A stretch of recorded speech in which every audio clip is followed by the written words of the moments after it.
We have a joke at the end of Anchorman where we say Brick Tamland went on to work in the Bush White House, and Carell is playing Rumsfeld, actually working in the Bush White House. So a bunch of people on the internet have pointed this out. No, I was not thinking of that at all. I wish I was half that clever.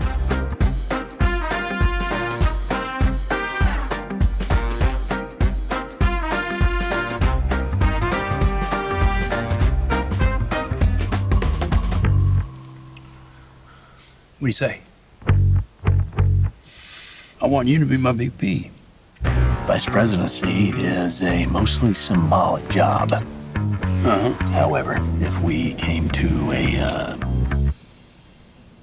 different understanding. I want to start at the beginning with Vice. You guys previously collaborated on The Big Short.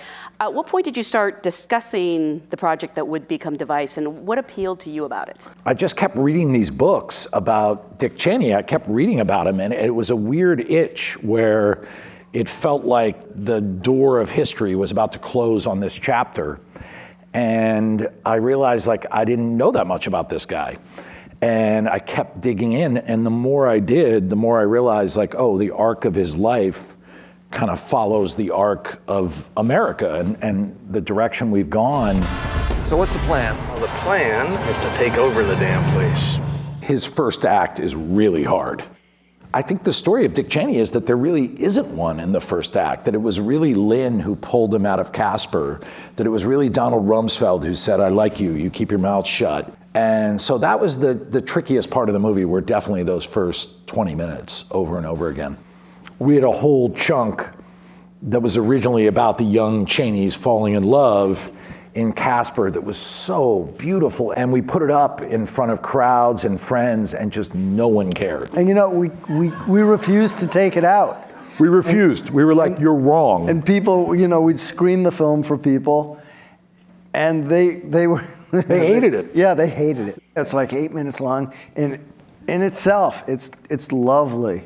You know, but we lost them in the first 8 minutes of the movie. Finally, Hank and I were like, let's try it without it, and the whole movie changed. Wow. It was like crazy. Didn't you also have a musical number at one point? Was that in the beginning? That was more on the edge. That almost got in. It was amazing. Adam had Brittany Howard from the Alabama Shakes singing it.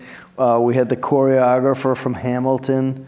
We had a giant cast. It was fantastic. We loved it. We put it in. People did not love it. No. You know, and the hardest thing for, you know, you work and you work and you work on these things.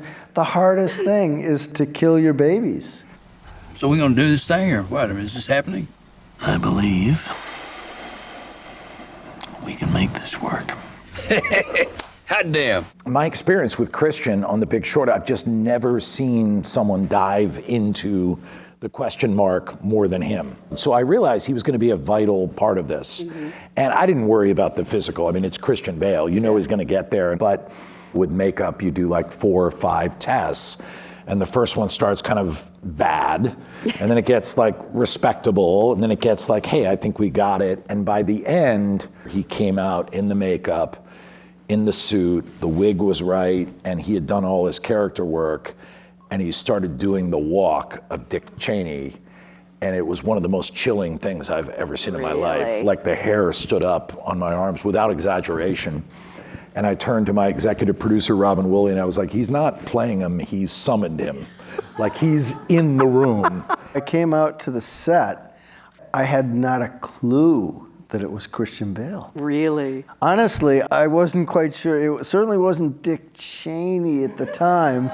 But the guy he emanated these bad vibes. Everyone was sort of, no, seriously, everyone was sort of afraid of him.